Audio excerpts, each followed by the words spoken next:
Do you want to watch more awesome videos? We know you do. So make sure you hit that subscribe button, and while you're at it, turn on that notification bell so that you're notified every time we post new videos here at Underground Interviews.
What's up, disc golfers? We are doing our rundown for the final round of the Discraft Memorial Tournament.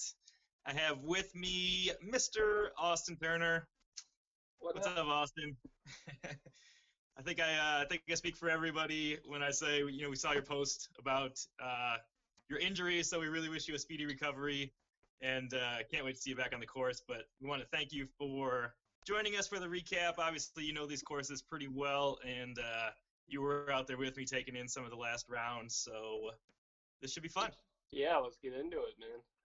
Yeah, well, we'll start it off right at the top. We got Mr. Paul Macbeth finishing tied for fourth, and I followed most of Paul's last round, and he was throwing the disc so well. Did you get a chance to watch him throwing some of the final round? I kind of was like everywhere, so I watched a little bit of his round. I did notice from last week in Vegas to this week, it seems like he's trusting the disc a little more now. I don't know if that's more of like a feel for a ball golf course, a normal course, or what it was, but it just kind of seemed like his throwing was like more into a, Macbeth kind of mode. Yeah, I Not think not McBeast mode, but just like a nice little subtle Macbeth mode. Yeah, getting close to getting back to McBeast mode. We'll look over at chat here quick. We got Will Goringer, what's up? We got Ben Calloway joining us again. Patrick Page, Cheatin' Lefty, what's up, guys? Yeah, I kind of noticed the same thing with Paul. I think the conditions were a little bit better this week than last week, so it might have been a little bit easier to kind of trust his discs. They were performing in conditions that he's used to, and I think we really saw that with his fourth round where he was inside circle 2, looking at a pretty clean birdie putt on all 18 holes, which was pretty surprising. I mean, some of those holes are really tough. They look open on camera, but like the gaps and the lines that you actually have to hit to get into the circle on most of those holes are actually kind of tricky. Right, yeah. There's also, you can't really tell, there's a little bit of elevation on the course. Doesn't come into play too much, but a lot of those baskets are raised too, so that can kind of, trick the brain a little bit into maybe going too high or, putting too low. But, we saw here half the course, nine of the holes are all raised now, so kind of gives it a little different feel. Yeah, I think, it was really fun to watch Paul throw, and he was throwing really clean, birdie looks on every hole. Kind of like you were saying, he's getting really close to tapping into some of those McBeast mode rounds. I think if he just keeps working on that putt, I think we're going to start seeing that McBeast come out for the rest of the year. Yeah, I agree. I heard him at one point, I think going into hole 9, which he actually birdied, or maybe it was after hole 9. It might have been hole 8, but he birdied hole 8, big over the water, over the trees shot. And his, Yeah. yeah, and his putt came out a little low, kind of went off top of the cage and in. And, it was going in the whole time, but you could hear him say to himself, I got to get those putts up. And I think that's been, that was a little bit of his struggle at Vegas. And I think a little bit of his struggle this weekend is those putts are coming out just a little bit lower than kind of what he's used to. So he's going to dial those putts in, I think, here pretty soon. And it's going to be exciting. Well, either way, 2 top 10 finishes, you can't really complain too much about that. Yeah, yeah. Yeah, I think he's been playing good. It's a good start to the season, but it's definitely not a bad start to the season. So I think, I think he's on the right track, and I think he's going to be on to some big things. Let's see, we got Austin. Turn Austin up a little bit. Yep. Cheating lefty. Macbeth has done great so far. Yep, he's done good. We saw him tie with Rick in 4th, and obviously Rick was the other big move this offseason. So a fine start for Paul at this one, I think. We'll jump on to what was kind of a big surprise for me at this one. I know it's kind of a neutral course, but to me it seemed like a little bit tougher lefty course between the two. Some holes are certainly easier for lefties, but you got a lot of big righty hyzers, which we saw Simon and Eagle taking. So finishing in sole 8th place, moving up 2 spots on the final round was Mr. Brian Earhart. Yeah, props to him. Nice job, Brian. I know he's hanging around there with you. Yeah. But, good.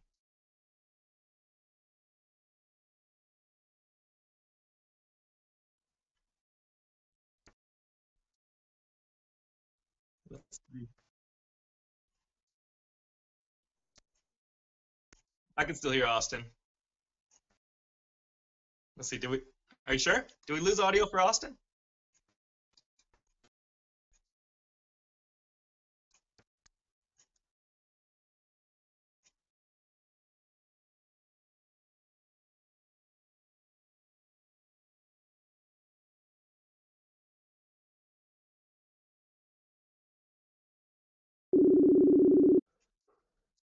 I can't see anything. I'm not supposed to see anything, am I? No, you can't say anything.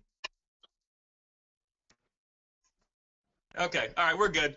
Sweet. We'll we'll get back into the Bearheart portion, looking at his final round here. Brian put together a really solid 9 down, really, really good round, bogey free. He was inside circle 2 on 78% of the holes, but more importantly, inside circle 1 on 61% of the holes, which is a really good stat.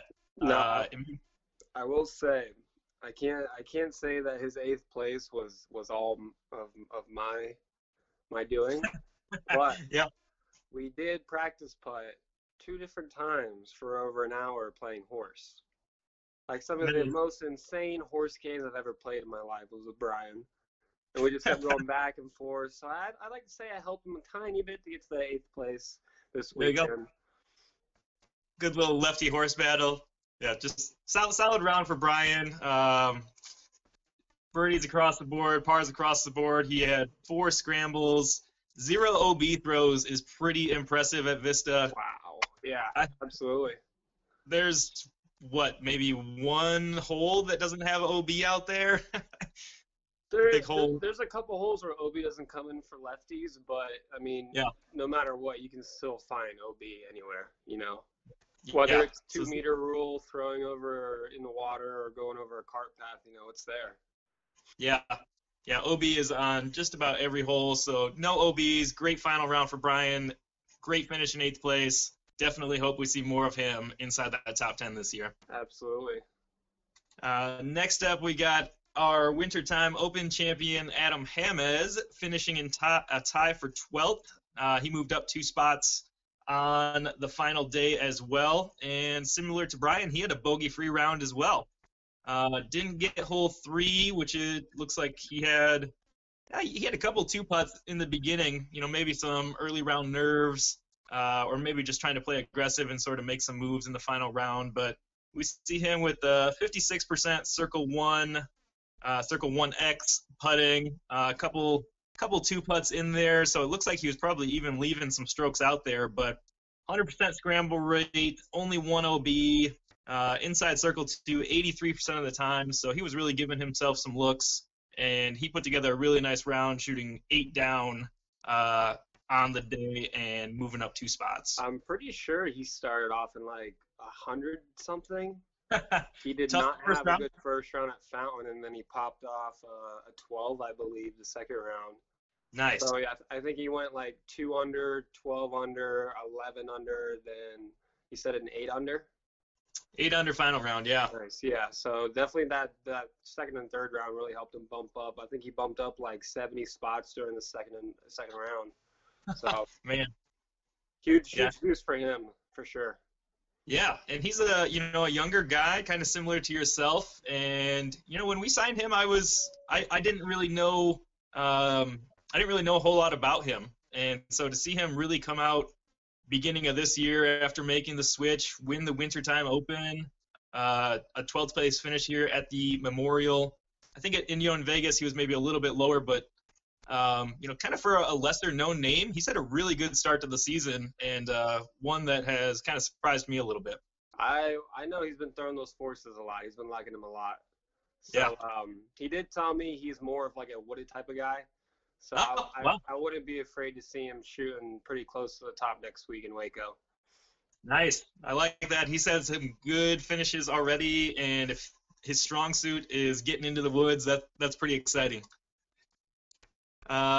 Next up, we got Andrew Presnell, finished tied for 36th, and like most of Team Discraft, made a move up 3 spots in the final round. I think Presnell also kind of struggled a little bit at Fountain, but then kind of found it a little bit more at Vista. He even had 3 bogeys in his final round, which looks like they were all OB throws, so wasn't able to recover from those. If we look at hole 9 here, hole 9 is kind of a long par 3 at 482. That's the over the trees. You got to throw a big flexor. You got water the whole side. That has to be the hardest hole on the course. Yeah, I think it's got to be at a par 3, 482 on that huge. I mean, you're throwing a 550-foot flex line over the trees to get there. I think the time I ever threw it, I threw it right in the middle of the water. Did you? Yeah. Oh, you're a lefty. You can go over the water. Yeah, but I was trying way too hard, and I just popped it too flat and pushed it too much left, right in the middle. Yeah, it is a big shot. It looks like one of his other ones was hole 12, which is also another over-the-water shot that the pine trees can definitely come into play on. It looks like we got Andrew Presnell's in the chat, too. Nice. He said he was disappointed with those 3 bogeys. Ben Calloway, don't talk about bogeys. Yeah, sorry, Ben. Yeah, Ben, we haven't gotten to your last round yet, bud. No, I'm not sure if we'll get to Ben's last round here.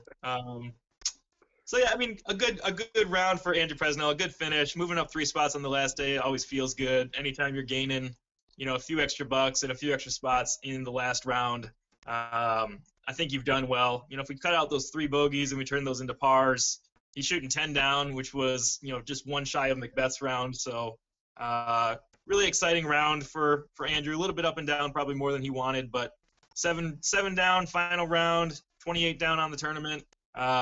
Good finish for Andrew, I think. Yeah, absolutely. Anything really over a 5 under at Vista is, you're doing kind of well. Yeah. Yeah, he noted that putting percent, though. 100% C1X putting for Presnell. So we'll give that that's shout out worthy. That's some good putting.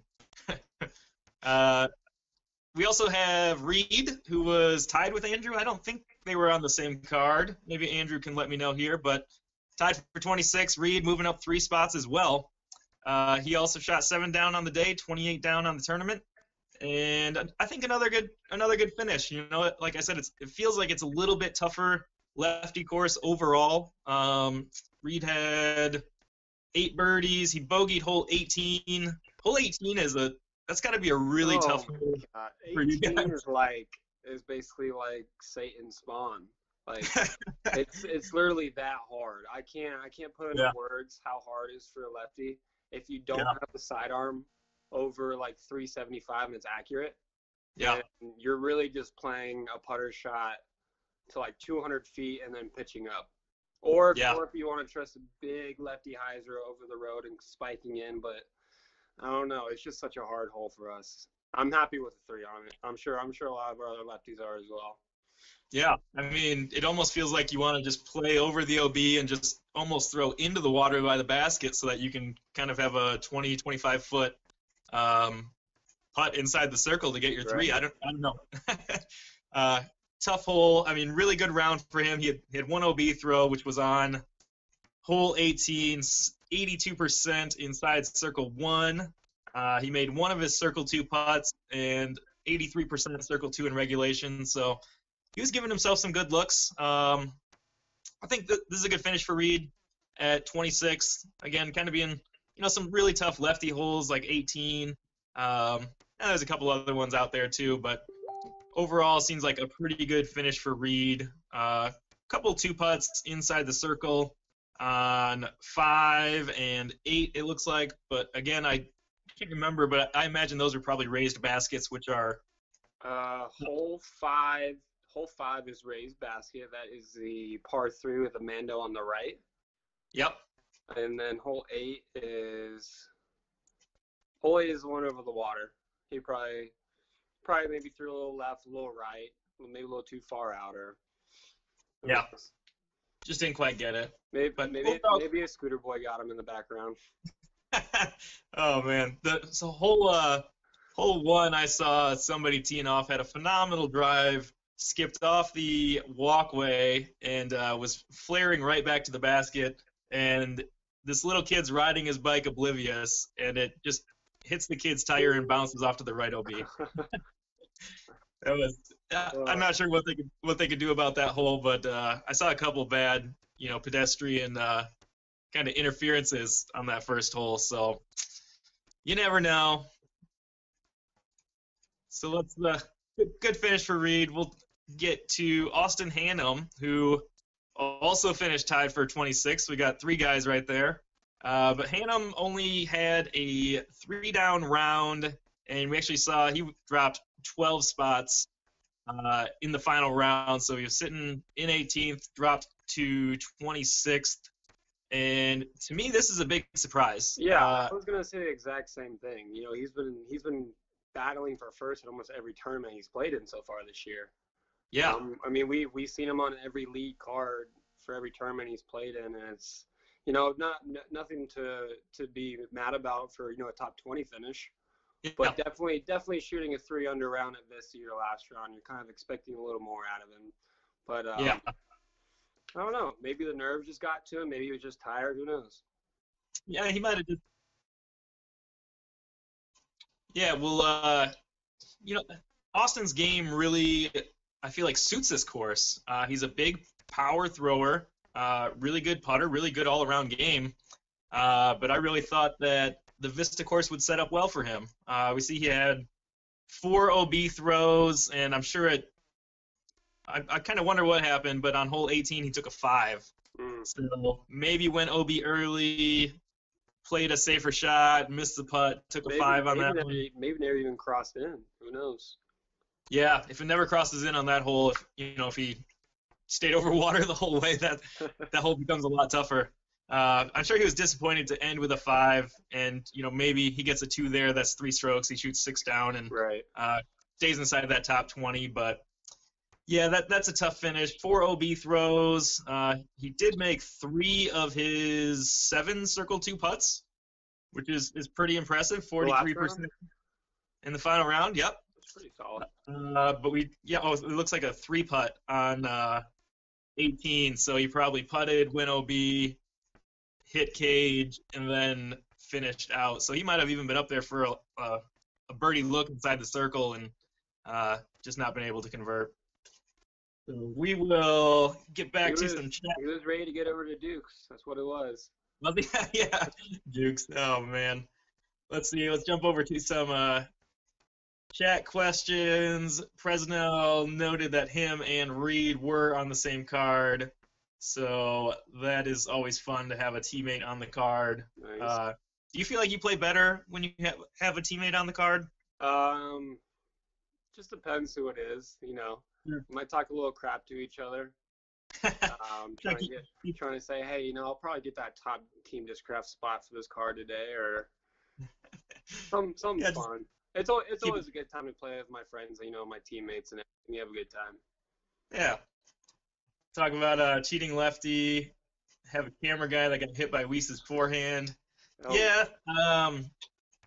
I saw when I caddied for Yuli too, one of the camera guys got hit by Jeremy Hers. Her. her? I think it's her. Yeah, DD guy. He threw a big forehand and it skipped, and the camera guy just didn't really look like he was very familiar with how shots are kind of shaped, and skipped and bumped right into him, and he was actually going to get a really nice flare skip at Fountain back towards the basket on one of the peninsula holes that he then didn't get. So that was kind of a bummer, but hopefully some learning lessons, learning curves for the Disc Golf Pro Tour at their first event out there. Yeah, it definitely seemed like after the first round, with all the technical difficulties and everything, it seemed like the quality definitely got better after each day. So I can only expect big things to come from the Pro Tour with broadcasting and everything.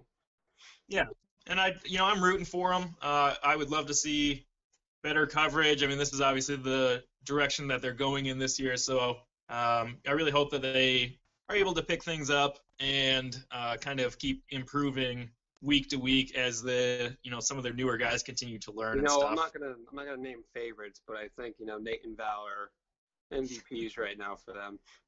Yeah, I think Nate and Val did a great job. I heard a lot of good things about their commentary on the coverage, so we'll see if they kind of stick around with that. It's a good way for them to stay involved with disc golf and still be able to manage their brewery and maybe just step away for a couple hours on the weekend. Well, I did hear them say 40 plus hours of broadcasting for every weekend, for every tournament. So wow, that's a lot. That is a lot. Let's see, Patrick Page. Hope you get better, AT. What else do we got in here? Favorite moment at the Memorial. Do you have a favorite moment out there? I made a couple putts. Made some putts. Fair enough. We'll jump over to Yuli's round. And Yuli had a good final round. He shot 9 down, moved up 14 spots with that 9 down, and finished tied for 29th. Just one bogey on hole 16, which is that's the one on the hill, isn't it? Yeah, 16 is the one that they just elevated for some reason. The hole's already hard, and elevating it, I can't even begin to say how many times I saw somebody hit the basket and roll about 60 feet, and then it happened again and again and again. Man, that hole is just evil. That is a really tough hole. I feel like that's one of the few holes that might be a little better for a lefty than a righty. The ground out there is so skippy. It's such a narrow green. If you throw a hyzer and get a big skip, you skip onto the sidewalk OB, and then you're trying to scramble. I feel like there's almost no way to save a 3 if you go OB on that sidewalk, because you have such a long comeback putt. You have the elevated basket, right. And if you do anything other than hit it dead center, right side, left side, basket high, low, there's a chance that you're just going to roll OB again, like you said. So looks like Yuli probably took his medicine on that one, just maybe laid up or, had a long look at it. And that was his only bogey on the round, which seems pretty good. Yeah, I watched him a little bit as well. He didn't really have the greatest, couple rounds to start off with, but it seemed like he definitely had things rolling a little better and connecting with his putts and getting some good cleaner drives out there the last round. Yeah, I'm excited to keep seeing Yuli sort of evolve this season. I know he's got a lot on his plate with taking over the captain duties. It sounds like he's got a lot going on as well with his brand and everything. So I think as the year goes on, he'll kind of get things figured out, sort of settle down a little bit, and get back to some of those top 10 finishes that we are used to seeing from him. Yeah, I hope so. Uh, he needs to keep throwing that Raptor more. Yeah, I heard. I don't want to give away any spoilers, but I heard there might be a promo for the Raptor coming out that is pretty exciting. Maybe. Yeah, we'll see. So we'll actually finish up with Tim Barham. He finished tied for 44th, and he made the biggest move of the day inside our top 50 here. He moved up 24 spots with his 9 down. Looks like he had 1 bogey on the day on hole 3. Hole 3, really? That surprises me too. He's got a great, just straight mid backhand shot. I'm kind of wondering if maybe he took the forehand shot and got caught up in the tree. He's probably throwing his little Buzz SS hyzer flip up the middle, or he could be throwing a flick with a force or something. But really surprising to see him bogeying hole 3 out there. I completely agree. That seems a lot more like a birdie hole than a bogey hole for him. Maybe turned a Buzz SS over or something and missed the Mando. I don't think there's a Mando on that hole. I think there's the Mando. There's Mando tree right, which you probably don't even ever worry about. I've never even looked over right. Yeah. So just the 1 hole. We see him 92% inside circle 1. Looks like he just circle 1X. It looks like he missed 1 putt on the day inside circle 1X, which is really solid. I know Corey's a decent putter. Yeah, Barham's a great putter. I see plenty of him around Michigan here, and putting is definitely his strong suit. So good day for him. I know Corey Ellis was following or caddying for Barham, so it looks like maybe a little camaraderie was good for Tim on this round, shooting a solid 9 down and finishing in 44th. Now let's see if I can find Ben Calloway since we got him here in chat. Oh boy. Ben Calloway, we'll give him just a quick minute. We'll give him an honorable mention. Making the cut. Congrats on making the cut.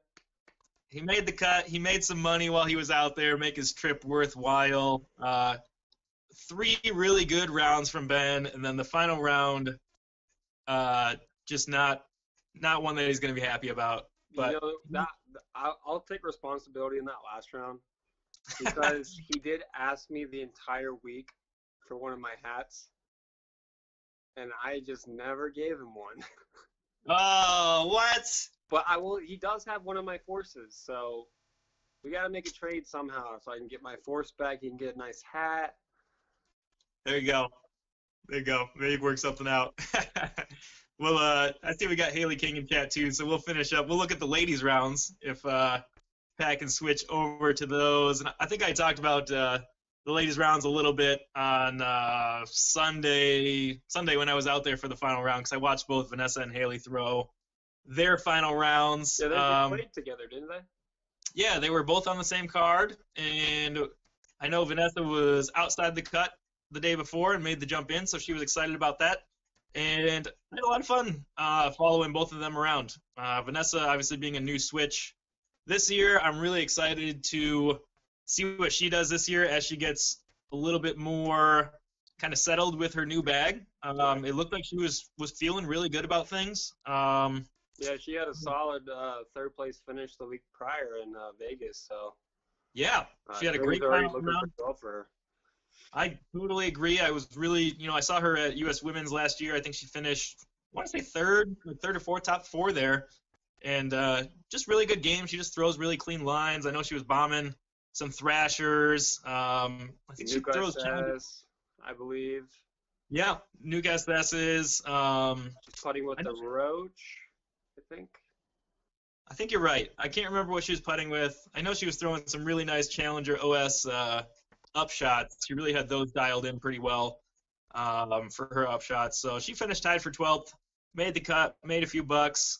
Good for her. And then we got Haley King also made the cut. I'm not sure what her streak is, but I know that she has a streak of making cuts. So maybe yeah, I see she's in chat, so maybe she can let us know what that streak number is for making cuts. But I followed her around. She had a little bit of a tough round. I know she wanted to shoot a lot better. 70% inside C1X. So pretty good putting day for her, but just 28% circle 2 in regulation. So a couple tough holes through there. Ended up shooting +6 to finish at +15, but made the cut. That's always good when you make the cut, especially getting in the tournament last second too. No kidding. Last second, Yeah. flying out there. I think she got a practice round in, or maybe 2, but yeah, pretty quick week for her. Awesome. Well, I think that is everybody that we have. Any last comments from you, Austin? Not really. I just want to, thank everybody for some support. Oh. I just want to thank everybody, for hitting up my post and giving me some kind words yesterday from my back. It's gonna be a long off season. Well, it's gonna be a long year without playing disc golf and being around everyone. But I'll be back. You'll be back. You'll be back. You'll be healthy, and we're expecting another top 10 in the world season from you. Yet you're still young. You got plenty of good years here, so speedy recovery, and we'll keep roping you in. Yeah, then I'll be right here with you guys. Let's go. Sounds good, Pat. Hey guys, Pat here. I hope you guys enjoyed the coverage today. I hope you enjoyed seeing Austin on here. We're going to have him actually as more of a permanent part of our show on and off throughout the year, so you're going to get to see more of him. I'm sure everything will work into place here. This is our first time doing it this way, so we really appreciate it. If you can do me a favor, like the video, subscribe, and most important thing, Wes, make that putt. Make that putt. I don't have any cool videos to show you, but we'll throw some in the next one. Thanks, guys. Peace.